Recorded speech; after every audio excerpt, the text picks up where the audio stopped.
আসসালামু আলাইকুম ওয়া রাহমাতুল্লাহি ওয়া বারাকাতুহু। প্রিয় দিনী ভাই ও বোনেরা, কেমন আছেন সবাই? জি আলহামদুলিল্লাহ, আশা করি সকলেই ভালো আছেন। 2-3 দিন খোঁজ না পেয়ে ফায়জুন্নেসা খুব দুশ্চিন্তায় পড়ে গেলেন। ভাবলেন, তাহলে কি আজিজের গুন্ডারা তাকে খুন করে লাশ গুম করে ফেলেছে? লুৎফা বেগম মেয়েকে বললেন, অত ভালো ছেলে আমি জীবনে দেখিনি। ফায়জুন্নেসা বললেন, আমিও দেখিনি। আমার কি মনে হয় জানিস, আজিজের গুন্ডারা তাকে খুন করেছে। আমারও তাই মনে হচ্ছে, তবে বিশ্বাস করতে পারছি না। ম্যানেজার মারামারিতে সব বিষয়ে পারদর্শী, নিজেকে রক্ষা করার কলা কৌশলেও পারদর্শী। আজিজের গুন্ডারা তার সঙ্গে পেরে উঠবে বলে মনে হয় না। নিশ্চয় বিশেষ কোনো কাজে কোথাও গেছেন। তাও হতে পারে, কিন্তু তাই বলে আমাদেরকে জানিয়ে যাবে না? হাসিমকে জিজ্ঞেস করেছিস? করেছি, সেও কিছু জানে না। পরশু জলমহলে মাছ ধরা হবে। আজিজের গুন্ডা বাহিনী নিশ্চয় মাছ লুট করতে আসবে। এদিকে ম্যানেজারের কোনো খোঁজ নেই। কি হবে না হবে চিন্তা করেছিস? ভাবছি, কালকের মধ্যে ম্যানেজারের খোঁজ না পাওয়া গেলে মাছ ধরা বন্ধ থাকবে। হ্যাঁ, সেটাই ভালো হবে। আগে ম্যানেজারকে খুঁজে বের করতে হবে। আচ্ছা, ও কোনো বিশেষ কারণে ঢাকা যায়নি তো? তা কি করে হয়? যে কারণেই যান না কেন, বলে নিশ্চয় যেতেন। লুৎফা বেগম দীর্ঘ নিঃশ্বাস ফেলে বললেন, ওর মতো ছেলের তাই তো করা উচিত, কিন্তু হঠাৎ নিখোঁজ হয়ে যাবে ভাবতেই পারছি না। ফায়জুন্নেসা বললেন, ভাবছি কাল ঢাকায় ওর বাড়িতে খোঁজ নিতে লোক পাঠাবো। সেটাই ঠিক হবে বলে লুৎফা বেগম মেয়ের কাছ থেকে চলে গেলেন। পরের দিন ভোরে ফজরের নামাজ পড়ে লুৎফা বেগম কোরআন তেলাওয়াত করেছিলেন। এমন সময় ওনার খাস চাকরানী ফরিদা হন্তদন্ত হয়ে এসে বলল, ম্যানেজার সাহেব এসেছেন? শুকর আলহামদুলিল্লাহ বলে লুৎফা বেগম জিজ্ঞেস করলেন, তুই জানলি কি করে? ফরিদা বলল, হাশেম মিয়া আপনাকে জানাবার জন্য বলল। তুই গিয়ে হাশেমকে বল ম্যানেজারকে উপরের বসার ঘরে নিয়ে আসতে। হাশেম ম্যানেজারকে লুৎফা বেগমের কথা বলে উপরের বসার ঘরে এনে বসতে বলে চলে গেল। একটু পরে লুৎফা বেগম এলেন। ফয়সাল সালাম দিয়ে বলল, কেমন আছেন? লুৎফা বেগম বললেন, তুমি আর ভালো থাকতে দিলে কই? তা কাউকে কিছু না বলে হঠাৎ কোথায় গিয়েছিলে? এদিকে আমরা তোমার চিন্তায় অস্থির। ফায়জুন্নেসা লোকজন দিয়ে কত খোঁজ করালো। আজ যদি না আসতে, কাল ঢাকায় তোমার বাড়িতে লোক পাঠাতো। স্টেটের একটা বিশেষ কাজের জন্য হঠাৎ আমাকে এক জায়গায় যেতে হয়েছিল। জানিয়ে যাওয়া সম্ভব নয় বলেই জানাইনি, সেজন্য ক্ষমা চাইছি। কি এমন বিশেষ কাজে গিয়েছিলে? পরে বলবো, এখন বলতে পারছি না বলে আবার ক্ষমা চাইছি। তুমি তো ফায়জুন্নেসাকে চেনো, আমি ক্ষমা করলেও সে কি করবে? আল্লাহ আমাকে ক্ষমা আদায় করার ক্ষমতা দিয়েছেন। তুমি কি খুব ক্লান্ত? কেন বলুন তো? না, কিছুক্ষণ আলাপ করতে চাই। না, আমি ক্লান্ত নই। কি আলাপ করতে চান করুন। তুমি কি চৌধুরী বংশের পূর্ব ইতিহাস জানো? জি জানি। কি জানো বলো তো? ফয়সাল সবকিছু বলার পর লুৎফা বেগম অবাক কণ্ঠে বললেন, এসব জানলে কি করে? মাফ করবেন, বলতে পারবো না, তবে এতটুকু বলতে পারি, আল্লাহর মেহেরবানিতে আমি চেষ্টা করে জেনেছি। জিন ও সোনার মহরের কথা বিশ্বাস করো? জি করি। জিনেরা চৌধুরী বংশের পরপর 3 পুরুষ ও জামাই হারেসকে মেরে তাদেরকে একই জলমহলে ফেলে রেখেছিল, বিশ্বাস করো? জি করি। তোমার কি ধারণা, জিনেরা চৌধুরী বংশের সন্তান হিসেবে প্রথমে ফায়জুন্নেসাকে ও পরে তার মেয়ে জেবুন্নেসাকেও মেরে ওই একই জলমহলে লাশ ফেলে রাখবে? জি, আমারই তাই ধারণা। তবে জিনেরা এখন আর তা করবে না। লুৎফা বেগম খুব অবাক হয়ে ফয়সালের মুখের দিকে কিছুক্ষণ তাকিয়ে থেকে জিজ্ঞেস করলেন, কেন তা করবে না বলতে পারো? পারি, তবে আপনাকে ওয়াদা করতে হবে, শোনার পর আমাকে কোনো প্রশ্ন করতে পারবেন না, আর কাউকে এসব কথা বলবেন না। লুৎফা বেগম আরো কিছুক্ষণ তার মুখের দিকে তাকিয়ে থেকে বললেন, বেশ, ওয়াদা করলাম। ফয়সাল বলল, চৌধুরী বংশের প্রথম পুরুষ জয়নুদ্দিন সোনার মোহর ভর্তি ঘোড়া নিয়ে এখানে চলে আসার পর জিনেরা ওনাকে স্বপ্নে কিছু কাজ করতে বলেছিল। সেসব কাজ করলে ঘোড়ার অর্ধেক সোনার মোহর খরচ হয়ে যাবে, তাই তিনি তা করেননি। তাই জিনেরা ওনাকে মেরে জলমহলে ফেলে রাখে। তারপর ওনার বংশধর আফসার উদ্দিন ও ইনসান চৌধুরীকেও স্বপ্নে জিনেরা সেই কাজ করতে বলে, কিন্তু ওনারাও খরচের ভয়ে করেননি, তাই ওনাদেরকেও জিনেরা মেরে একই জলমহলে ফেলে রাখে। তারপর ফায়জুন্নেসাকেও জিনেরা একই স্বপ্ন দেখায়। তিনিও স্বপ্নকে স্বপ্ন মনে করে তা করেননি, বরং পাপের স্রোতে গা ভাসিয়ে দেন। জিনেরা ওনাকে মেরে ফেলতে চেয়েছিল, কিন্তু আল্লাহর ইচ্ছা ব্যতিরেকে কোনো কিছুই হয় না। তাই জিনেরা ওনাকে মেরে ফেলার আগে আল্লাহ তার এক নেক বান্দাকে দিয়ে জিনেদের বাধা দেন এবং সেই নেক বান্দা জিনেদের কাছে ওয়াদা করে ফায়জুন্নেসার 3 পূর্বপুরুষ যা করেননি তিনি তা ফায়জুন্নেসাকে দিয়ে করাবেন। আল্লাহর ইচ্ছায় ফায়জুন্নেসা এখনো বেঁচে আছেন, নচেত কবেই ওই জলমহলে ওনার লাশ পাওয়া যেত। ফয়সালের কথা শুনে লুৎফা বেগম বুঝতে পারলেন এই ম্যানেজারই আল্লাহর সেই নেক বান্দা। একে দিয়েই আল্লাহর চৌধুরী বংশের উপর থেকে জিনেদের দুশ্মনের অবসান করিয়েছেন। মনে মনে আল্লাহর শুকরিয়া আদায় করার সময় চোখ দুটো পানিতে ভরে উঠল। তার আসল পরিচয় জানার জন্য ওনার মন ব্যাকুল হয়ে উঠলেও ওয়াদার কথা চিন্তা করে কিছু বলতে পারলেন না। ফয়সাল লুৎফা বেগমের মনের অবস্থা বুঝতে পেরে বলল, আপনি আল্লাহর ইমানদার বান্দি, তাই স্বামীর ও মেয়েদের কোনো অন্যায় মেনে নিতে না পেরে অনেক প্রতিবাদ করেছেন, ফলে স্বামীর অনেক নির্যাতন সহ্য করেছেন। মেয়েও আপনাকে অনেক অপমান করেছেন। আপনি সেসব সহ্য করে তাদেরকে হেদায়েত করার জন্য সব সময় আল্লাহ রব্বুল আলামিনের দরবারে দোয়া করেন। আল্লাহ তার ইমানদার বান্দাবান্দিকে নিরাশ করেন না, তবে কখন সেই দোয়ার প্রতিফল বান্দার জন্য মঙ্গল হবে সে খবর তিনিই জানেন এবং সেই সময় দিয়েও থাকেন। এখন যা কিছু জানলেন তা আপনার নেক দোয়ার প্রতিফল। আপনি আমার জন্য দোয়া করবেন, আল্লাহ যেন আমাকে শয়তানের হাত থেকে রক্ষা করেন ও ইমানদারির সঙ্গে জীবন অতিবাহিত করার তৌফিক দেন এবং ইমানের সঙ্গে মৃত্যু দেন। এবার যাওয়ার অনুমতি দিন বলে ফয়সাল দাঁড়িয়ে উঠে বলল, ভুলেও আপনার মেয়েকে এসব কথা জানাবেন না। তারপর লুৎফা বেগম কিছু বলার আগেই সালাম দিয়ে সেখান থেকে বেরিয়ে এলো। ফায়জুন্নেসা ঘুম থেকে উঠেন 8টায়। আজ উঠে কুলসুমের মুখে ম্যানেজার ফিরেছে শুনে স্বস্তির নিঃশ্বাস ফেললেন। তারপর নাস্তা খেয়ে নিচতলায় ড্রয়িং রুমে এসে ফয়সালকে ডেকে পাঠালেন। ফয়সাল এসে সালাম দিল। সালামের উত্তর দিয়ে ফায়জুন্নেসা বসতে বলে গম্ভীর কণ্ঠে বললেন, আপনার মতো ছেলে এরকম একটা কাজ করবে ভাবতেই পারেনি। ভুল হয়ে গেছে, মাফ করে দিন। কোথায় ছিলেন এই কয়দিন? ফয়সাল যে কথা লুৎফা বেগমকে বলেছিল সে কথা বলল। কাজটা কি? মাফ করবেন, বলতে পারবো না। আমার স্টেটের কাজ বলতে পারবেন না কেন? ফয়সাল মুখ নিচু করে চুপ করে রইল। কি হলো, উত্তর দিচ্ছেন না কেন? দয়া করে এ ব্যাপারে কিছু জিজ্ঞেস করবেন না, পরে আপনি নিজেই জানতে পারবেন। ফায়জুন্নেসা রেগে গেলেও সংযত কণ্ঠে বললেন, কোথায় গিয়েছিলেন? ঢাকায়? মাফ করবেন, তাও বলতে পারবো না।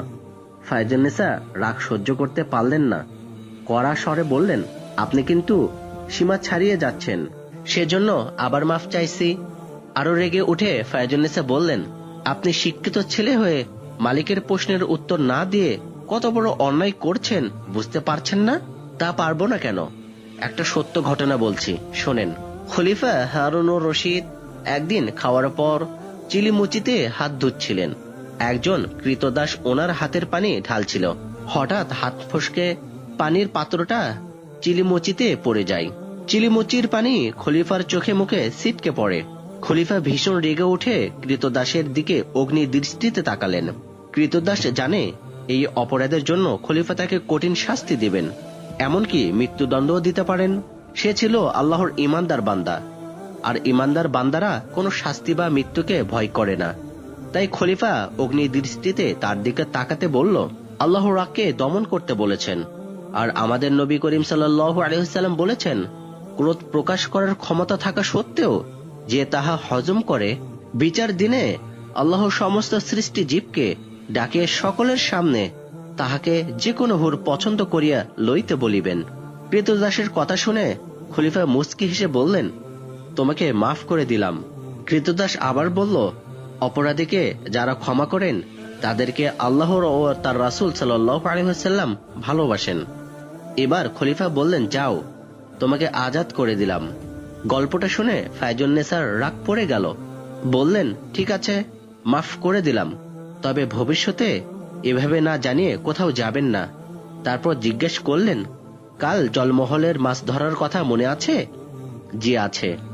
আজিজের গুন্ডা বাহিনী পাঠাবে মাছ লুট করার জন্য, সে ব্যাপারে কি করবেন? মনে হয় তিনি গুন্ডা বাহিনী পাঠাবেন না। আপনার মনে কি হয় বা না হয় তা জানতে চাইনি। কি প্রস্তুতি নিয়েছেন জানতে চেয়েছি। প্রতিবারে জলমহলে মাছ ধরার সময় দাঙ্গায় উভয় পক্ষের অনেকের হতাহত হয়, তাই আমি দাঙ্গা করতে চাই না।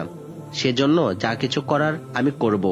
এ ব্যাপারে আপনি দুশ্চিন্তা করবেন না, ইনশাআল্লাহ আমি কামিয়াব হব। ফায়জুন্নেসা কিছুক্ষণ চিন্তা করে বললেন, শুনুন, আপনি কি করবেন না করবেন জানি না, আমি চাই আমাদের বাহিনী তৈরি হয়ে যাবে। ঠিক আছে, তাই হবে। হাশেমের কাছে শুনেছি আপনি নাকি একদিন আজিজের গ্রামে গিয়েছিলেন। সে সময় তার গুন্ডা বাহিনী খুন করার জন্য আপনার উপর হামলা করেছিল, কথাটা কি সত্য? জি সত্য। ওদের হাত থেকে অক্ষত অবস্থায় ফিরে এলেন কি করে? আল্লাহ ফিরিয়ে এনেছেন। ফায়জুন্নেসা চিন্তা করলেন, কালই ম্যানেজারের কথার সততা জানা যাবে। অনেকক্ষণ চুপ করে থেকে বললেন, ঠিক আছে, এবার আপনি আসুন। ফয়সাল বলল, ছুটি দিতে হবে কেন? বাড়ি যাব। কবে যাবেন? পরশু। কতদিনের ছুটি চান?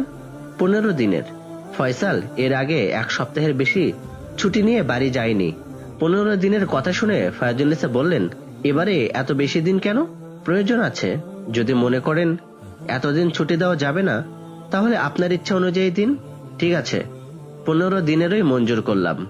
ধন্যবাদ বলে ফয়সাল সালাম বিনিময় করে বেরিয়ে এলো। নির্দিষ্ট দিনে জলমহলে নির্বিঘ্নে মাছ ধরে বিক্রি করা হলো।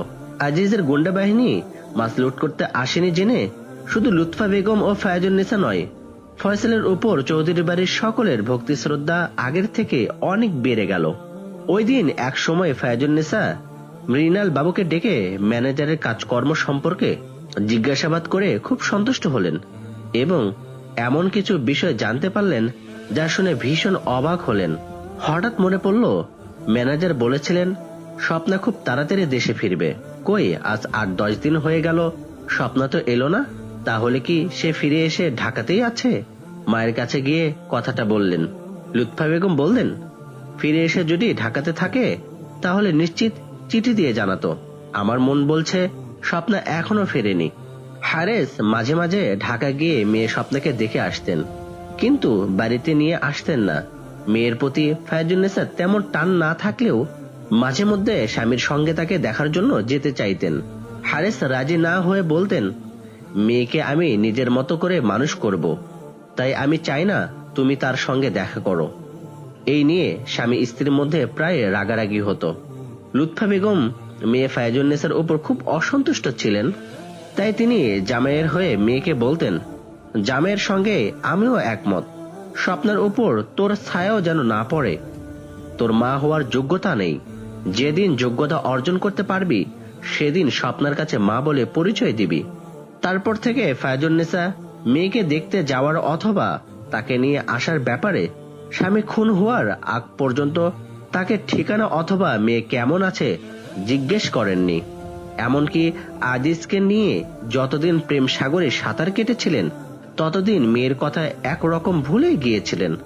হঠাৎ একদিন রাতে ঘুমের মধ্যে স্বপ্নে দেখলেন মেয়ে স্বপ্না যেন বাড়িতে এসে আজিজের সঙ্গে ঘনিষ্ঠ অবস্থায় দেখে জিজ্ঞেস করলো, কে ইনি? বাবা মারা যাওয়ার পর এনাকে কি তুমি বিয়ে করেছো? মেয়েকে দেখে ফায়জুন্নেসা এত লজ্জা পেলেন যে সরে বসে মাথা নিচু করেছিলেন, কোনো কথা বলতে পারলেন না। তুমি কথা বলছো না কেন মা? তাহলে আমার ভাবা কি অনুচিত হবে? ইনি তোমার উপতিথি? ছি মা, ছি, তুমি নারী জাতির কলঙ্ক। তোমার মতো চরিত্রহীন মেয়ের পেটে জন্মেছি ভেবে নিজেকে খুব ঘৃণা হচ্ছে। আমি এক্ষুনি চলে যাচ্ছি, তোমাকে কখনো মা বলে স্বীকৃতি দেব না।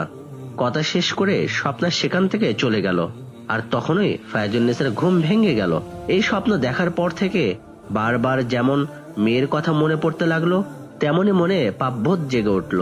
তারপর থেকে আজিজকে এড়িয়ে চলতে শুরু করেন এবং শেষমেশ আজিজকে চাকরি থেকে বরখাস্ত করে তাড়িয়ে দেন।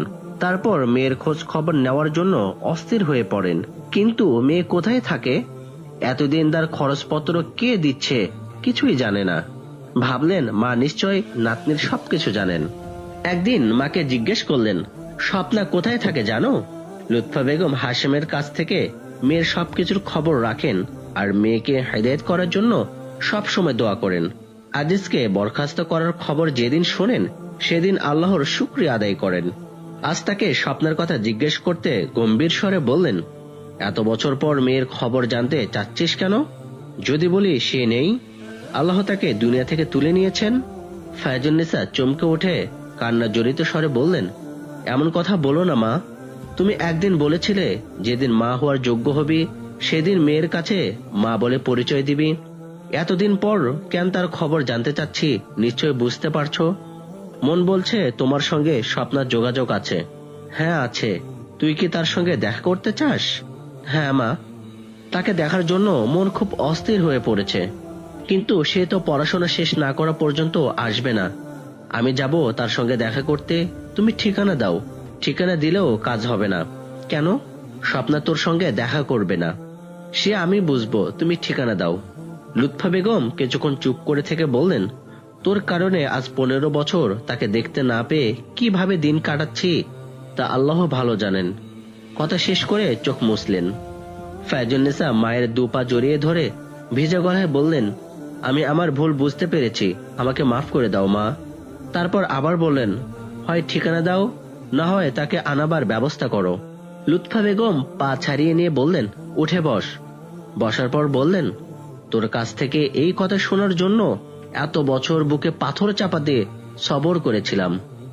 আজ তোর কথা শুনে সেই পাথর আপনা থেকে সরে গেছে। তাই স্বপ্নাকে দেখার জন্য আমিও অস্থির হয়ে পড়েছি। ওর ঢাকার পড়াশোনা শেষ, আরো পড়াশোনা করার জন্য আমেরিকা যাওয়ার প্রস্তুতি নিচ্ছে। জানার পর ভেবেছিলাম মৃণাল বাবু ও হাশেমকে নিয়ে এয়ারপোর্টে তার সঙ্গে দেখা করতে যাব।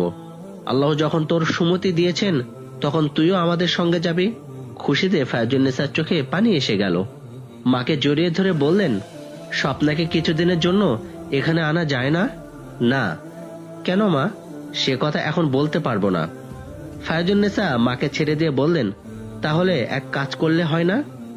আমরা ঢাকায় গিয়ে হোটেলে থেকে আমেরিকা যাওয়ার আগ পর্যন্ত ওকে আমাদের সঙ্গে রাখবো। না, তাও সম্ভব নয়। ও যেখানে থাকে সেখানকার সুপার অনুমতি দেবেন না।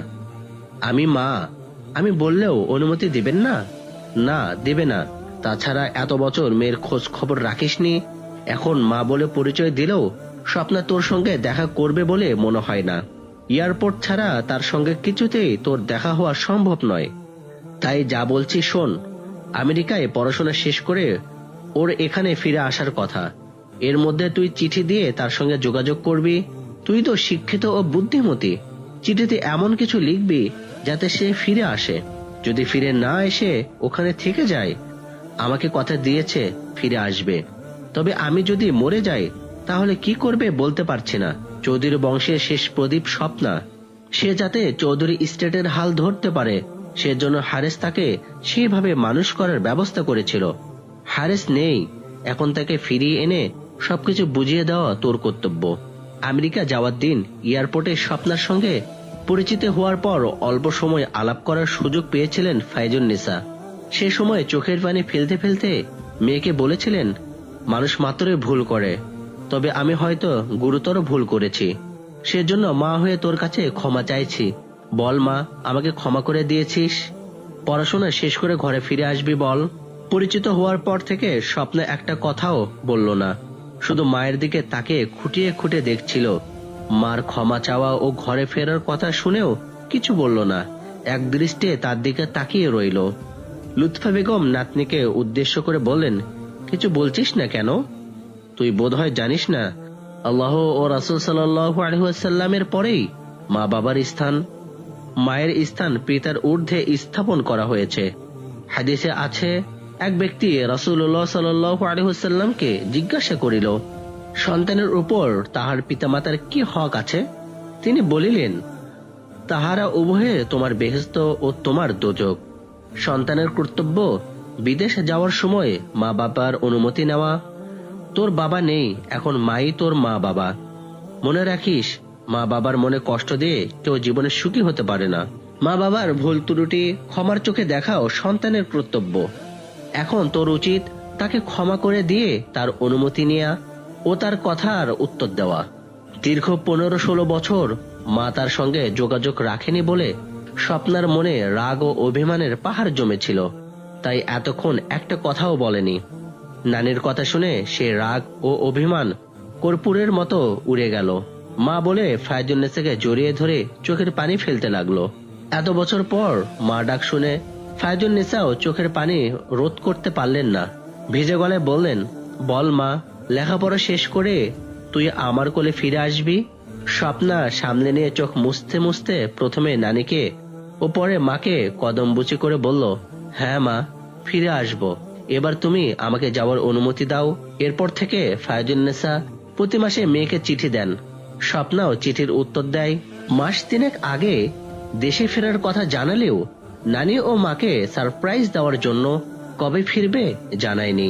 বাসের চেয়ে ট্রেনের জার্নি আরামদায়ক, তাই ফয়সাল ট্রেনে যাতায়াত করে। নীলফামারী থেকে ট্রেনে রংপুর এসে ঢাকার ট্রেনে উঠতে হয়। ওই ট্রেন ছাড়ে সন্ধ্যে 7টায়, তাই ফয়সাল ওই দিন সকালে রওনা না হয়ে বিকেল 5টায় চৌধুরী বাড়ি থেকে বেরোলো। এদিকে রিক্সা খুব কম চলাচল করে, তবে মাইল 2 দূরে একটা বাজার আছে, ওখানে সব সময় রিক্সা পাওয়া যায়। আজ ভাগ্যগুণে কিছু দূর আসার পর পেছন থেকে আসা একটা খালি রিক্সা পেয়ে গেল।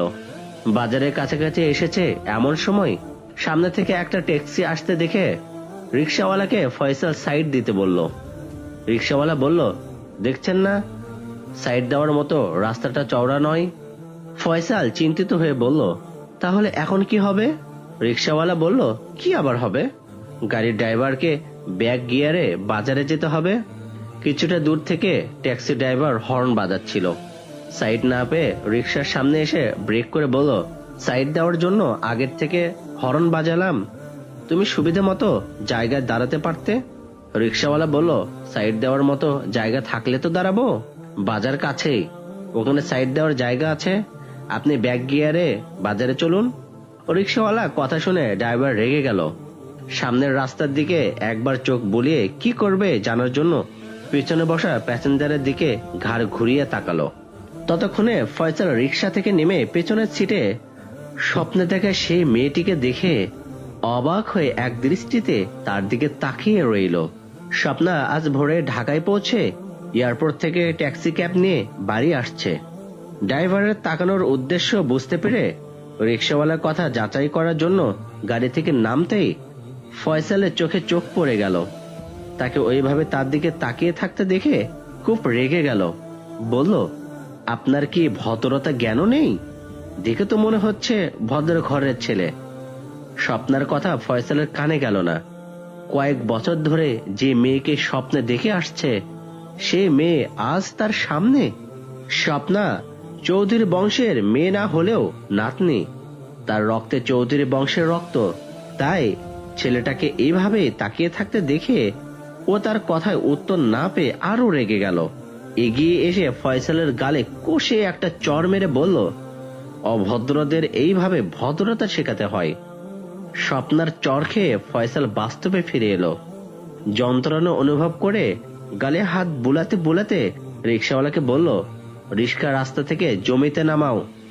রিক্সাওয়ালা ঘটনাটা দেখেছে, তাই কিছু না বলে রিক্সা রাস্তা থেকে জমিতে নামালো।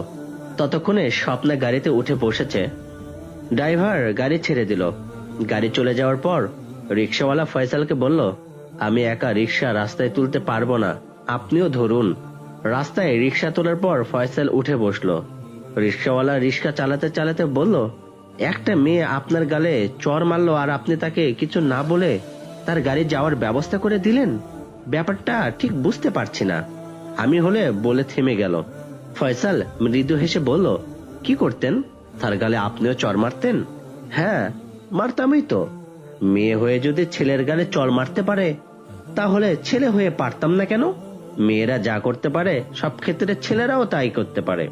এটা আপনি ঠিক বলেননি, বরং মেয়েদের চেয়ে ছেলেরা বেশি পারে। তাই যদি হয় তাহলে মেয়েরা সন্তান পেটে ধরতে পারে, ছেলেরা পারে না কেন? এই কথা শুনে রিক্সাওয়ালা থমথম খেয়ে গেল, কোনো উত্তর দিতে পারল না। ফয়সাল বলল, এখন বুঝলেন তো, ছেলে হোক আর মেয়ে হোক সবাই সব কাজ করতে পারে না। রিক্সাওয়ালা আর কিছু না বলে চুপ করে রইল। স্বপ্না ছেলেবেলা মায়ের তেমন আদর যত্ন পায়নি। চাকরানি তাসলিমা তাকে দেখাশোনা করত, এমনকি তার কাছেই ঘুমাতো। তাই মায়ের প্রতি তার তেমন টান ছিল না, বরং মাকে ভয় করত। তাই বাবা যখন তাকে ঢাকায় এনে হোমে রেখে যায়, তখন মায়ের জন্য মন খারাপ হয়নি। তারপর বড় হয়ে যখন জ্ঞান হলো, তখন মা তাকে একবারও দেখতে আসেনি বলে মায়ের উপর প্রচন্ড অভিমান হয়। সেজন্য বাবা এলে তাকে মায়ের কথা জিজ্ঞেস করতো না। এমনকি বাবা মারা যাওয়ার পর নানি লুৎফা বেগম যখন চিঠি দিয়ে সে কথা জানালো, তখন বাবার জন্য অনেক কান্নাকাটি করলেও বাড়িতে আসেনি এবং মায়ের কথাও নানিকে জানাতে বলেনি। তারপর নানির সঙ্গে চিঠিতে যোগাযোগ থাকলেও মাকে কোনো চিঠি দেয়নি। অবশ্য মাঝে মধ্যে মাকে চিঠি দিয়েও বাড়িতে গিয়ে তার খবর নেওয়ার খুব ইচ্ছে হতো। তাই একবার বাড়িতে যাওয়ার জন্য লোক পাঠাতে নানিকে জানিয়েছিল। উত্তরে লুৎফা বেগম জানিয়েছিলেন, লেখাপড়া শেষ করে আসবি। তোর বাবাও আমাকে সে কথা বলেছিল। তাই নানির চিঠি পাওয়ার পর মাকে চিঠি দেওয়ার ও বাড়িতে আসার চিন্তা মন থেকে মুছে ফেলেছিল।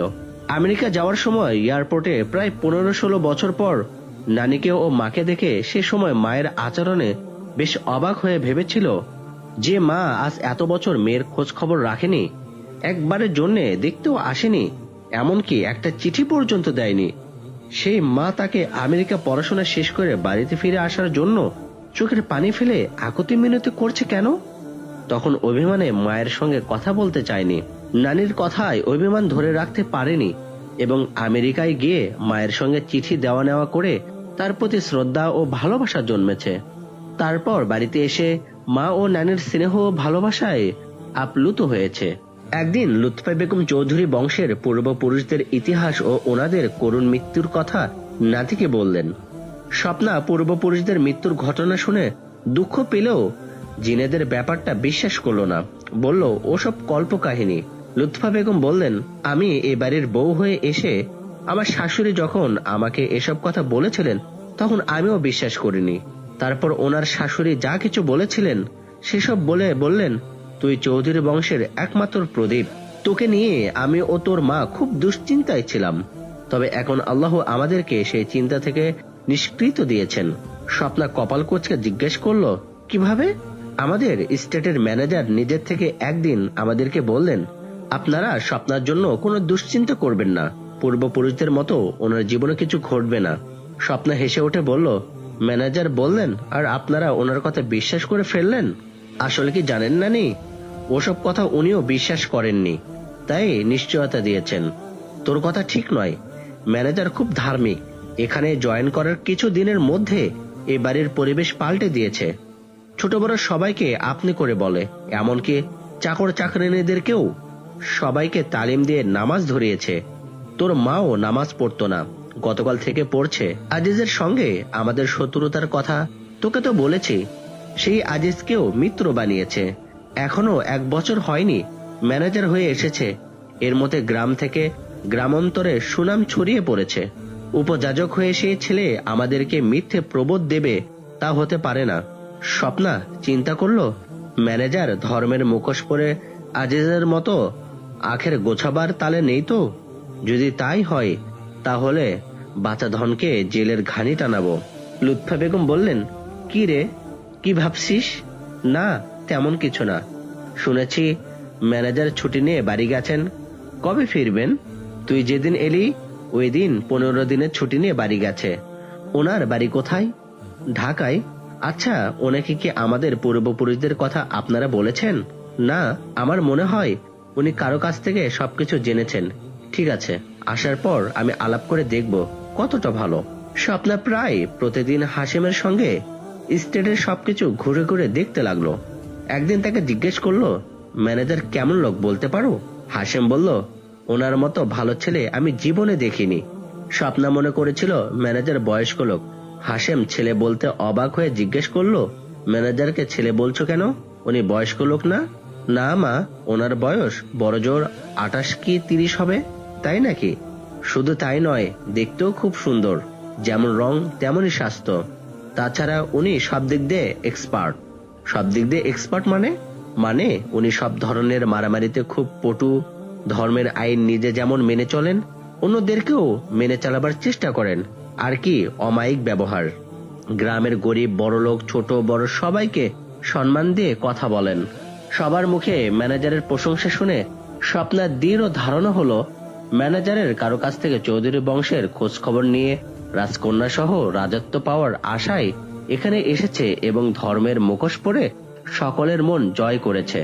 একদিন অফিসের বড়বাবু মৃণাল বাবুর সাহায্যে ম্যানেজারের খাতাপত্র চেক করতে লাগলো। 5-6 দিন আক্লান্ত পরিশ্রম করে কারচুপির কোনো প্রমাণ না পেয়ে ভাবলো এটাও ম্যানেজারের একটা চাল।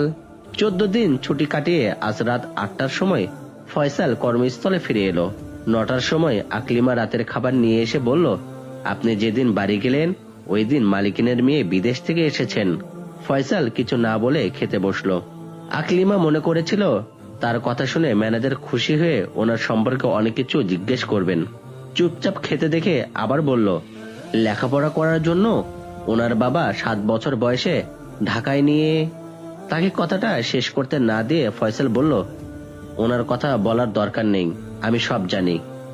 আকলিমা আর কিছু না বলে চুপ করে রইল। ফয়সালের খাওয়া হয়ে যেতে বাসন পেয়ালা নিয়ে চলে গেল। পরের দিন ফয়সাল অফিসে কাজ করছিল। হঠাৎ দরজার দিকে তাকিয়ে স্বপ্নাকে দেখে দাঁড়িয়ে সালাম দিয়ে বলল, আসুন। স্বপ্না ম্যানেজারের সঙ্গে পরিচয় করার জন্য কিছুক্ষণ আগে এসে ফয়সালকে চিনতে পেরে থমকে দাঁড়িয়ে ভাবছিল, আসার দিন তাহলে এনারই গালে চড় মেরেছি। ফয়সাল তার দিকে তাকাতে চোখে চোখ পড়ে গেল। বেশ কিছুক্ষণ এক দৃষ্টিতে তাকিয়ে থেকে একে অপরকে বোঝার চেষ্টা করলো।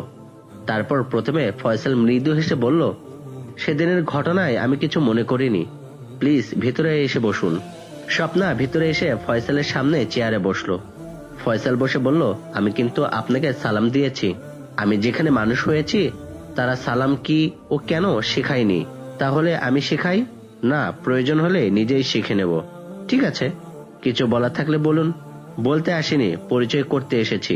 মাফ করবেন, কথাটা ঠিক বলেননি। স্বপ্না রাগের সঙ্গে বলল, মানে এখানে আসার পর আপনার পরিচয় আমি যেমন জানি আপনিও তেমনই জানেন, শুধু আমাকে দেখার বাকি ছিল, তাই দেখতে এসেছেন। এবার স্বপ্না রাগের পরিবর্তে অবাক হলো, জিজ্ঞেস করলো, আপনার বাকি ছিল না? আপনাকে আমি অনেক দিন আগে থেকে দেখে আসছি। শেষবারে দেখেছি 15 দিন আগে বাড়ি যাওয়ার সময় রাস্তায়। স্বপ্না আরো অবাক হলেও তা প্রকাশ না করে রাগের সঙ্গে বলল, মিথ্যের বেড়াজাল বিছিয়ে এখানকার সবাইকে ধোকা দিতে পারলেও আমাকে পারবেন না। জানেন না, মিথ্যে দিয়ে সত্যকে বেশি দিন ঢেকে রাখা যায় না? কেন জানবো না? আমি জানি বলেই কখনো মিথ্যা বলি না, মিথ্যায় আশ্রয় নিয়ে কোনো কাজও করি না। তাহলে কেন বললেন আমাকে অনেকদিন থেকে দেখে আসছেন? কথাটা সত্য, তাই বলেছি। কোথায় দেখেছেন? মাফ করবেন, এখন বলা সম্ভব নয়। কখন সম্ভব হবে?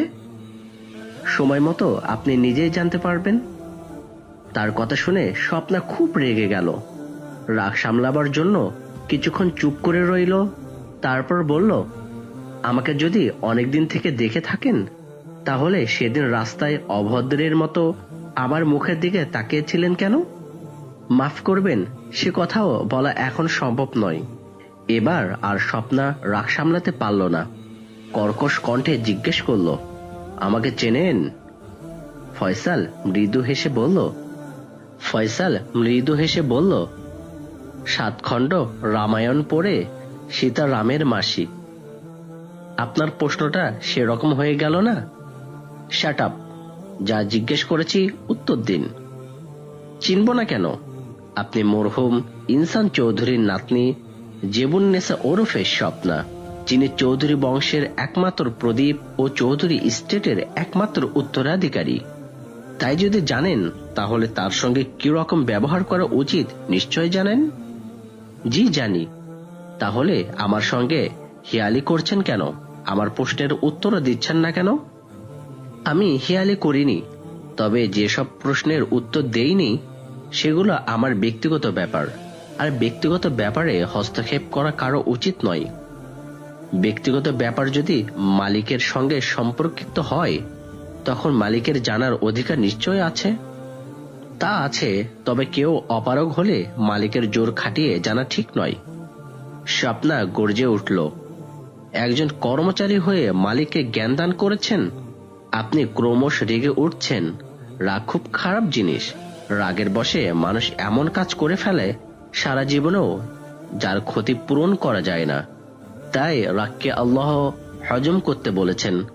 শুনুন, আপনাকে জ্ঞান দেওয়ার জন্য কিছু বলিনি, যা সত্য তাই বলেছি। স্বপ্না আর ধৈর্য ধরতে পারল না, উঁচু গলায় বলল, এক্ষুনি আপনাকে বিদায় করে দিতে পারি, জানেন? জি জানি, আরো জানি। আপনি তা করতে পারবেন না। পারি কিনা দেখবেন। ফয়সাল হাসি মুখে বলল, আপনার মাও অনেকবার আমাকে বিদায় করতে চেয়েছেন, কিন্তু পারেননি। কথাটা সত্য কিনা ওনাকে জিজ্ঞেস করলে জানতে পারবেন। এই 15 দিনে মায়ের মন মেজাজ স্বপ্না জেনে গেছে, তাই ফয়সালের মুখে মায়ের কথা শুনে চুপ করে গেল। ফয়সাল তা বুঝতে পেয়ে অল্পক্ষণ অপেক্ষা করে বলল, আপনি কি ভাবছেন জানি না, এত কিছুর পরও আপনার প্রতি আমার শ্রদ্ধা এতটুকু কমেনি। একটা কথা বলছি, রাগ করবেন না। জ্ঞানীরা বলেছেন, ভাবিয়া করিও কাজ, করিয়া ভাবিও না। স্বপ্নাকে তার দিকে অগ্নি দৃষ্টিতে তাকাতে দেখেও আবার বলল, এবার আপনি আসুন। 15 দিন ছিলাম না, অনেক কাজ জমা হয়ে আছে। প্রয়োজনে অন্য সময় বা অন্য দিন আলাপ করবেন। স্বপ্না রাগের সঙ্গে বলল, আপনি ভীষণ চালাক ও পাকা অভিনেতা।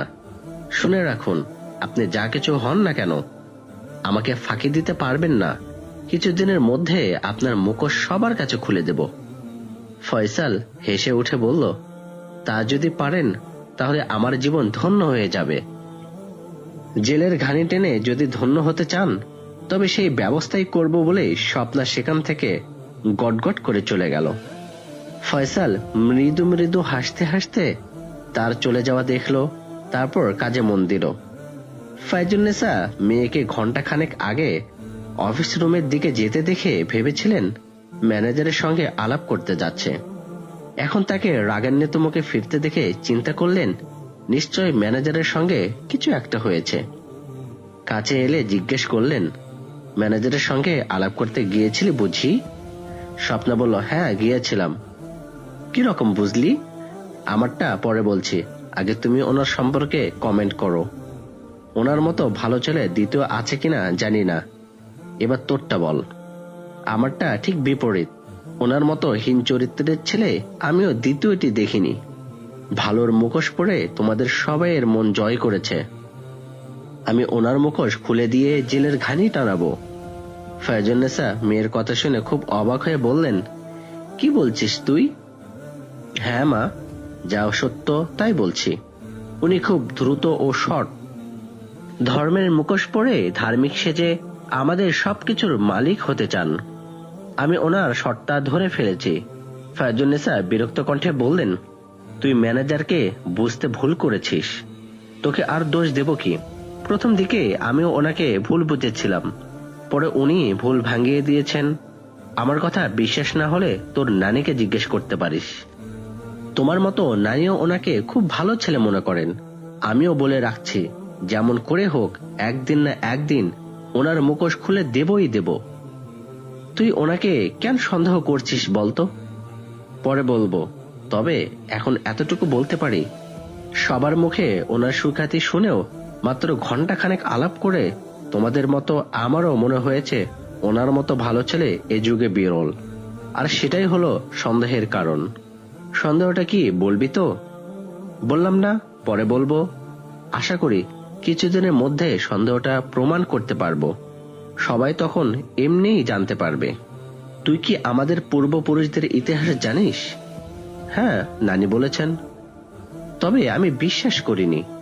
তারপর নানিকে স্বপ্না যা কিছু বলেছিল সব পুনরায় বলে বলল, তোমাদের বিশ্বাসের সুযোগ দিয়ে সর্তার জাল বিস্তার করেছেন স্বার্থ সাহিল করার জন্য।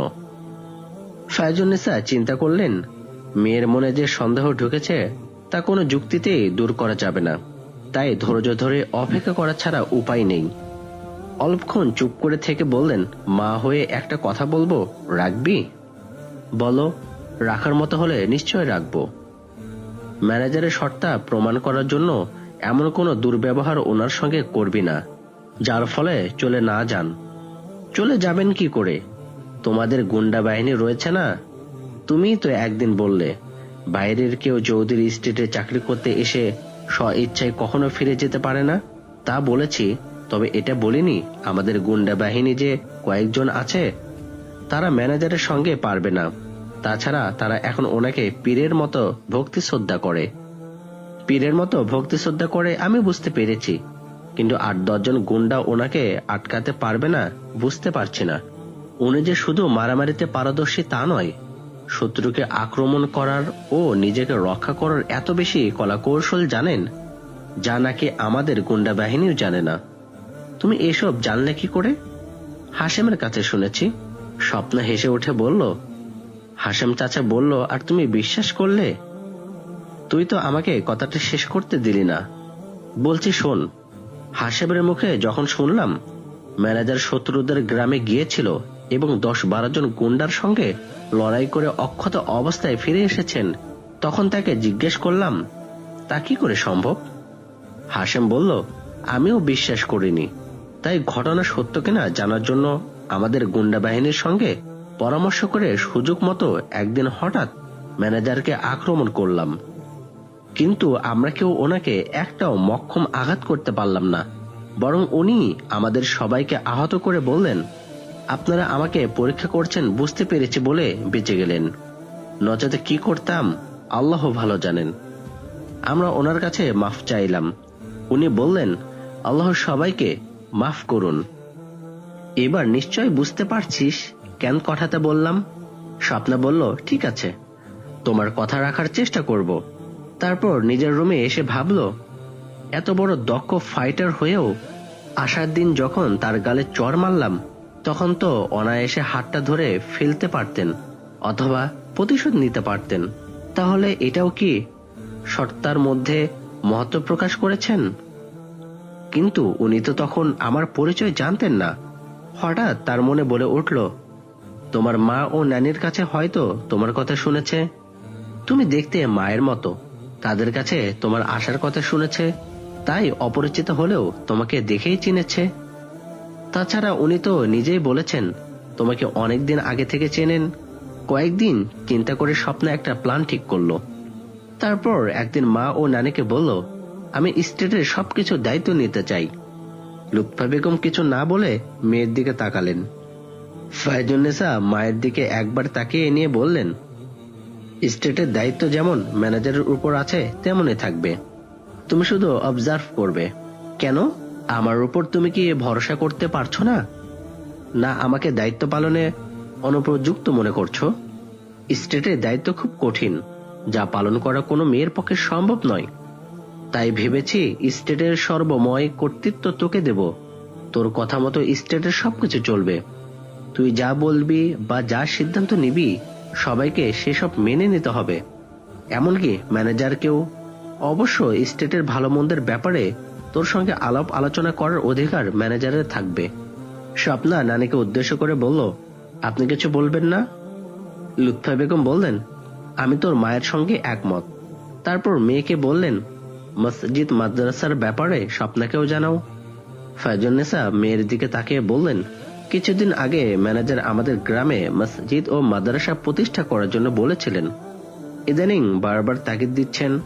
আমি মসজিদ ও মাদ্রাসা কিভাবে পরিচালিত হবে জিজ্ঞেস করতে বললেন, মসজিদের খরচ কম, তাই মসজিদের নামে একটা জলমহল ওয়াকফ করে দিলে সেটার আয় চলবে। মাদ্রাসার খরচ বেশি, সেজন্য বাকি 4টে জলমহল মাদ্রাসার নামে ওয়াকফ করে দিলে সেগুলোর আয়ে মাদ্রাসা চলবে। আর মসজিদ ও মাদ্রাসা পরিচালনা করার জন্য একটা কমিটি থাকবে। কমিটির সদস্যরা মসজিদ, মাদ্রাসা ও জলমহলের আয় ব্যয়ের হিসাব রাখবে। স্বপ্না শুনে খুব রেগে গেল। রাগ সামলে নিয়ে বলল, তোমরা কি ম্যানেজারের কথা মেনে নিয়েছো? হ্যাঁ, মেনে নিয়েছি। খুব আশ্চর্য হচ্ছি। ম্যানেজার যা বলেন মেনে নাও, এর কারণ কি বলবে? এবার লুৎফা বেগম বললেন, বর্তমান ও ভবিষ্যতের চৌধুরী বংশধরদেরকে জিনেদের আক্রোশ হতে রক্ষা করার জন্য। স্বপ্না রাগের সঙ্গেই বলল, আপনাকে আগেও বলেছি আর এখনো বলছি, ওসব আগের যুগের অশিক্ষিত মানুষদের মন গড়া কথা শুধু আমি কেন, এখন কোনো শিক্ষিত মানুষ এসব বিশ্বাস করে না। মৃণাল বাবুর কাছে জেনেছি ওই 5টা জলমহল থেকে প্রতি বছর লক্ষ লক্ষ টাকা আয় হয়। ওয়াকফ করে দিলে আমরা ওই টাকা থেকে বঞ্চিত হব। আমার দৃঢ় বিশ্বাস ম্যানেজার নিজের স্বার্থ সিদ্ধির জন্য জিনেদের কথা বলে মসজিদ মাদ্রাসা করতে চাচ্ছেন। ফায়জুন্নেসা কিছু বলার আগে লুৎফা বেগম বললেন, আমরা ম্যানেজারকে অনেকভাবে পরীক্ষা করে বিশ্বাস করেছি, তাই ওনার কথা মতো ওইসব করতে রাজি হয়েছি। তবে ফাইনাল কিছু হয়নি। ফাইনাল হওয়ার আগে ওনাকে কেন তুই বিশ্বাস করতে পারছিস না এবং কেন ওনাকে দ্রুত ও শর্ট মনে করছিস তার প্রমাণ দেখাবি, তারপর তোকে স্টেটের সর্বময় কর্তৃত্ব দেওয়া হবে।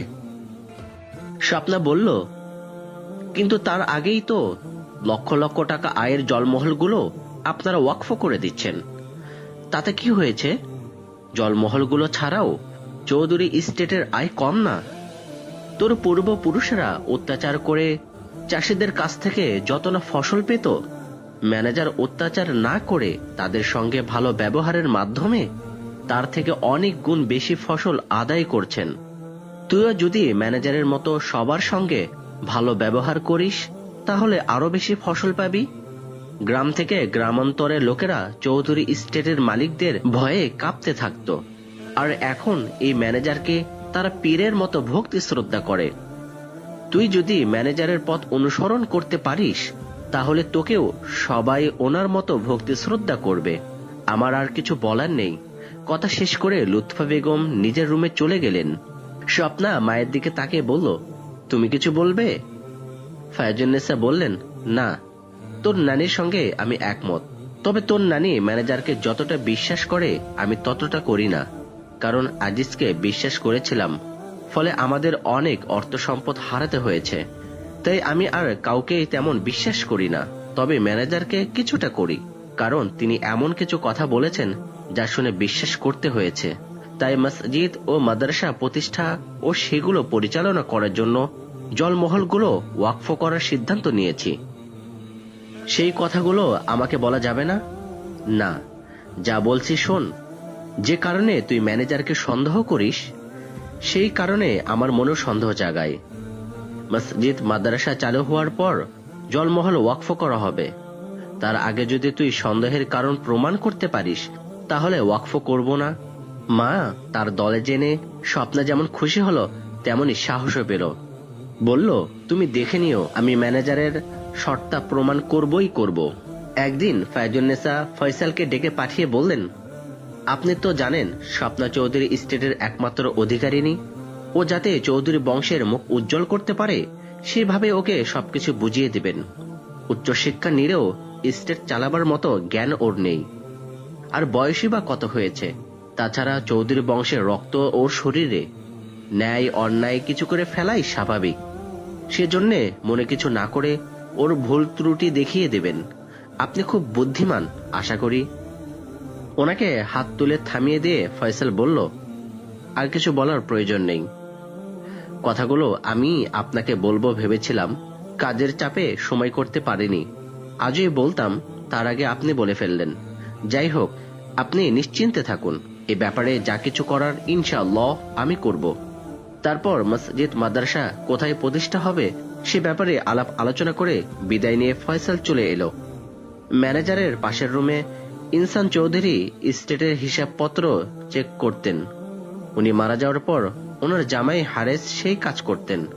হারেস মারা যাওয়ার পর ফায়জুন্নেসা এতদিন করে এসেছেন, আজ থেকে স্বপ্না মায়ের কাজ করবে। স্বপ্না এই রুমে আগে আসেনি, আজ এসে রুমের পরিবেশ দেখে খুশি হলো। দরজা জানালার ভারী পর্দা, মেঝের কার্পেট বিছানো, গদিওয়ালা মুভিং চেয়ার, সেক্রেটারিয়েট টেবিলটা খুব সুন্দর। দুটো সেগুন কাঠের আলমারি, টেবিলের উপর এক গ্লাস পানি ঢাকা রয়েছে। দেখে পিপাসা অনুভব করে পানি খেয়ে গ্লাস রেখেছে। এমন সময় দরজার বাইরে থেকে ম্যানেজারের গলা শুনতে পেল। আসতে পারি? স্বপ্না বলল, আসুন। ফয়সাল অনেকগুলো ফাইল নিয়ে ঢুকে স্বপ্নার দিকে তাকিয়ে দৃষ্টি ফেরাতে পারল না। তার মনে হলো স্বপ্নে তাকে যে পোশাকে দেখে আর সেই পোশাক পরেছে। তখন আর এক রাতের স্বপ্নের কথা মনে পড়ল। স্বপ্ন তাকে একদিন জিজ্ঞেস করেছিল, আমি এলেই তুমি আমার দিকে হাঁ করে তাকিয়ে থাকো কেন? ফয়সাল বলেছিল, আল্লাহ তোমাকে নিখুঁত সুন্দরী করে সৃষ্টি করেছেন, তার উপর এই পোশাকে তোমাকে পৃথিবীর শ্রেষ্ঠ সুন্দরী বলে মনে হয়, তাই তোমাকে দেখলেই আমি বাস্তব জ্ঞান হারিয়ে ফেলি। এখন সেই পোশাকের স্বপ্নকে দেখে ফয়সাল বাস্তব জ্ঞান হারিয়ে অপলক নয়নে তার দিকে তাকিয়ে রইল। আগে হলে স্বপ্ন খুব রেগে যেত, এখন রাগলো না, বরং মৃদু হেসে মোলায়েম স্বরে বলল, দাঁড়িয়ে আছেন কেন, বসুন। ফয়সাল সম্মিত ফিরে পেয়ে ফাইলগুলো টেবিলের একপাশে রেখে বলল, আপনাকে সবকিছু বুঝিয়ে দিতে আপনার মা বলেছেন। স্বপ্না বলল, এ কথা আমি জানি। ফয়সাল বসে একটা ফাইল খুলে খোকসাবাড়ির ম্যাপ বের করে চৌধুরী স্টেটের কোথায় কি আছে দেখাতে লাগলো। জমি জায়গা, আগান বাগান, পুকুর ডোবা ও জলমহল দেখাতে প্রায় 2 ঘন্টা সময় লাগলো।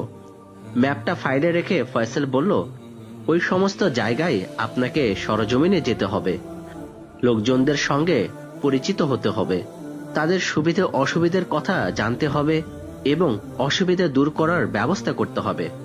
তারপর অন্য একটা ফাইলের দিকে হাত বাড়ালো। স্বপ্না বলল, টায়ার্ড ফিল করছি, আজ আর নয়। তাহলে থাক, কাল শুরু করা যাবে বলে ফয়সাল উঠে দাঁড়ালো। স্বপ্না বলল, বসুন, একটা কথা জানতে খুব ইচ্ছা করছে। ফয়সাল বসে বলল, বলুন। সেদিন রাস্তায় যেভাবে আমার দিকে তাকিয়েছিলেন, আজও রুমে ঢুকে সেভাবে তাকিয়েছিলেন। সেদিন অভদ্র ভেবে রেগে গিয়ে আপনার গালে চড় মেরেছিলাম, কিন্তু আজ আপনার চোখের দৃষ্টি আমাকে রাগাতে পারেনি, বরং অন্য কিছু মনে হয়েছে। দুদিন দুরকম প্রতিক্রিয়া হলো কেন বলতে পারেন? পারি, তবে শোনার পর সেদিনের মতো আমার গালে চড় মারতে আপনার ইচ্ছা করবে। সেদিনের ঘটনায় খুব অনুতপ্ত, প্লিজ ক্ষমা করে দিন। না না, ক্ষমা চাইছেন কেন? সেদিন উচিত কাজই করেছিলেন। আপনার প্রশ্নের উত্তর দিতে গেলে সেদিনের মতো অন্যায় কিছু হয়ে যাবে, তাই উত্তরটা বলতে চাচ্ছি না। স্বপ্না মৃদু হেসে বলল, কথা দিচ্ছি ওরকম ঘটনা আর কখনো ঘটবে না। ফয়সাল বলল, অনেকদিন থেকে একটা মেয়ে স্বপ্নে আমার সঙ্গে অভিসার করে। সেদিন তাকে বাস্তবে দেখে জ্ঞান হারিয়ে ফেলেছিলাম, মনে হয়েছিল রাস্তায় দাঁড়িয়ে স্বপ্ন দেখছি না তো। কথা শেষ করে স্বপ্নার মুখের দিকে তাকালো, কোনো রিয়াকশন হয় কিনা দেখার জন্য।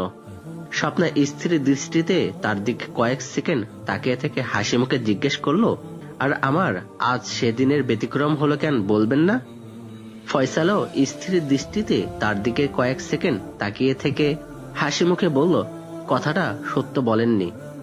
সেদিনের মতো আজও রেগে গিয়ে চড় মারতে ইচ্ছে হয়েছিল আপনার, কিন্তু তা কাজে পরিণত না করে রাগ চেপে রেখে মিকি প্রেমিকার ভূমিকায় অভিনয় করছেন আমার মুখোশ খোলার প্রমাণ জোগাড় করার জন্য। ফয়সালের কথা শুনে স্বপ্নে এত অবাক হলো যে অনেকক্ষণ কথা বলতে পারল না। ফয়সাল বলল, আর কিছু বলবেন? আপনার ধারণা ভুল, কারণ কারো মনের কথা অন্যে জানতে পারে না। তা ঠিক, তবে আমি সত্য কথাই বলেছি। প্রমাণ করুন। আপনার চোখ মুখ আমাকে জানিয়েছে, কারণ মানুষের মনের কথা চোখে মুখে ফুটে ওঠে। আল্লাহ যাকে চোখ মুখের ভাষা বোঝার ক্ষমতা দিয়েছেন তারা বুঝতে পারেন। স্বপ্না বলল, আচ্ছা, যে মেয়েটি স্বপ্নে অনেক দিন থেকে আপনার সঙ্গে অভিসার করছে, সেই মেয়ে যে আমি, তার প্রমাণ কি? আমার মতো দেখতে অন্য কোনো মেয়েও তো হতে পারে। হ্যাঁ, তা পারে, তবে আমি 100% শিওর সে মেয়ে আপনি। প্রমাণ করতে পারবেন? ইনশাআল্লাহ পারব। করুন তো দেখি। ফয়সাল চোখ বন্ধ করে বলল, ঘুমে থাকার পর আপনার বাম হাতের বাজুরে ফোড়া হয়েছিল, ডাক্তার অপারেশন করেছিলেন, অপারেশনের দাগ এখনো আছে। ঢাকা বিশ্ববিদ্যালয়ে পড়ার সময় সন্ত্রাসীদের রিভলভারের গুলি আপনার ডান পায়ের গোছে বিদ্ধ হয়েছিল, ডাক্তার অপারেশন করে গুলি বার করেছিলেন, সে দাগও এখনো আছে। তার কথা শুনে স্বপ্না হতবাক হয়ে তার মুখের দিকে তাকিয়ে রইল, কারণ দুটো ঘটনাই সত্য এবং আজও হাতে পায়ে অপারেশনের দাগ আছে। ফয়সাল ঘটনা দুটো বলার পরও চোখ খুলেনি। অনেকক্ষণ স্বপ্নাকে চুপ করে থাকতে দেখে চোখ খুলে দেখল সে তার দিকে অবিশ্বাস্য দৃষ্টিতে তাকিয়ে আছে। মৃদু হেসে বলল, কি এতেই হবে না আরো প্রমাণ দিতে হবে? তার কথা স্বপ্নার কানে গেল না। সে তখন ভাবছে এসব কথা ম্যানেজার কি করে জানলেন? ফয়সাল তার অবস্থা বুঝতে পেরে পেপার ওয়েট টেবিলে ঠুকে শব্দ করে সরিয়ে রাখলো। স্বপ্না চমকে উঠে বাস্তবে ফিরে এসে বলল, এসব কথা আপনি কেমন করে জানলেন? স্বপ্নে যে মেয়েটি অভিসার করতে আসতো সেই বলেছে। আপনি বারবার অভিসারের কথা বলছেন, তাহলে কি স্বপ্নের সেই মেয়েটিকে ভালোবাসেন? ভালোবাসি মানে? এত ভালোবাসি যা আপনি কল্পনা করতে পারবেন না। এখন সে আর স্বপ্নে অভিসার করতে আসে না। এখানে চাকরি করতে আসার পর মাত্র একবার এসেছিল। সে সময় বলেছিল এবার আর স্বপ্নে নয়, বাস্তবে অভিসার করবে। আপনি কি মনে করেন স্বপ্ন আর বাস্তব এক? শুধু আমি কেন, কেউ তা মনে করে না। তাহলে বললেন যে স্বপ্নের সেই মেয়েটি এবার বাস্তবে আপনার সঙ্গে অভিসার করবে? কথাটা আমি বলিনি, বলেছিল স্বপ্নের মেয়েটি। আপনার স্বপ্নের মেয়েটি যদি আমি হয়েও থাকি, তাহলে আপনার সঙ্গে অভিসার করছে না কেন? এখন না করলেও কিছুদিনের মধ্যে করবেন। আপনি ভীষণ চালাক ও বুদ্ধিমান হয়েও রাম ছাগলের মতো কথা বলতে পারলেন। ফয়সাল হেসে ফেলে বলল, আমি তো জানি শুধু ছাগল নয়, কোনো পশু পাখিও জীবজন্তু মানুষের মতো কথা বলতে পারে না। রাম ছাগল কথা বলতে পারে জানা ছিল না। স্বপ্নাও হেসে ফেলে বলল, বড় জাতের ছাগলকে রাম ছাগল বলে। লোকে বলে ছাগলে কি না খায় আর পাগলে কি না বলে, তাই আপনার কথা শুনে কথাটা বলেছি। রাম ছাগল না বলে পাগল বলা উচিত ছিল আপনার। তবে আমি যে পাগল নই তা খুব ভালোভাবেই জানেন, তাই পাগল বললেও ভুল করতেন। তারপর ঘড়ি দেখে বলল, জোহরের নামাজের সময় হয়ে গেছে, এবার আসি বলে স্বপ্না কিছু বলার আগে ফয়সাল সেখান থেকে চলে গেল। স্বপ্না প্রেমের অভিনয় করে ফয়সালের আসল রূপ উদ্ঘাটন করার পরিকল্পনা করেছিল, কিন্তু আজ তার সঙ্গে আলাপ করার পর বুঝতে পারল এ পথে সফলতা লাভ করতে পারবে না। প্রতিদিন তার কাছে ফাইলপত্র ও কাজকর্মে বুঝে নেওয়া ছাড়া অন্য কোনো আলাপ যেমন স্বপ্না করে না, তেমনি ফয়সালও করে না। দিনে স্টেটের কাজ করে, অবসর সময়ে মা ও নানির সঙ্গে কাটালেও রাতে ফয়সালের কথা মনে পড়ে। অনেক রাত পর্যন্ত ঘুমাতে পারে না। তার স্বপ্নে দেখা মেয়েটির অভিসারের ব্যাপারটা তাকে খুব চিন্তায় ফেলে দিয়েছে। অনেক সময়ে তার মনে হয় ফয়সাল তাকে ক্যাপচার করার জন্য ঘটনাটা বানিয়ে বলেছে। পরক্ষণে মনে পড়ে, তাহলে তার দুটো অপারেশনের কথা জানলো কি করে? স্টেটের সবকিছু স্বপ্নাকে বুঝিয়ে দেওয়ার পর ফয়সাল অফিসে থাকে না বললেই চলে। মসজিদ মাদ্রাসা প্রতিষ্ঠার ব্যাপারে ব্যস্ত থাকে। অবশ্য স্বপ্নাকে নিয়ে মাঝে মাঝে গ্রাম থেকে গ্রামান্তরে সরজমিনে যায়। সে সময় স্বপ্নার পরিচয় গ্রামবাসীদের জানায়। স্বপ্না তাদের ভালো মন্দ জিজ্ঞেস করে, সুবিধে অসুবিধে জেনে তা দূর করার আশ্বাস দেয়। একদিন সরজমিন থেকে ফেরার সময় চৌধুরী বাড়ির গেটে ৩-৪ জন অচেনা লোককে দারোয়ানের সঙ্গে কথা কাটাকাটি করতে দেখে ফয়সাল দারোয়ানকে জিজ্ঞেস করলো, কি হয়েছে? দারোয়ান বলল, ওরা আজিজের লোক, ভিতরে গিয়ে আপনার সঙ্গে দেখা করতে চাচ্ছে। আপনি বাইরে গেছেন বলা সত্ত্বেও ভিতরে যেতে চাচ্ছে। ফয়সাল লোকদেরকে নিয়ে একটু দূরে গিয়ে জিজ্ঞেস করলো, আজিজ মিয়া কার কাছে আপনাদেরকে পাঠিয়েছেন? তাদের একজন বলল, চৌধুরী স্টেটের ম্যানেজারের কাছে। আমি ম্যানেজার, বলুন কেন পাঠিয়েছেন? আপনি এই গ্রামে মাদ্রাসা প্রতিষ্ঠা করবেন শুনে সে ব্যাপারে উনি আপনার সঙ্গে আলাপ করতে চান। ফয়সাল আল্লাহর শুকরিয়া আদায় করে বলল, উনি কেমন আছেন? ভালো না, মাসখানেক আগে ওনার একমাত্র ছেলে সাপের কামড়ে মারা গেছেন। তারপর থেকে ওনার অবস্থা খারাপ, দিন দিন শুকিয়ে যাচ্ছেন, কারো সঙ্গে তেমন কথাবার্তা বলেন না। আপনাকে আমাদের সঙ্গে যাওয়ার জন্য বিশেষ করে বলেছেন। ইনশাআল্লাহ বাকি ঘটনা আগামী পর্বে শুনব। আশা করি সকলের সাথে থাকবেন এবং সুস্থ থাকবেন। আসসালামু আলাইকুম ওয়া রাহমাতুল্লাহি ওয়া বারাকাতুহু।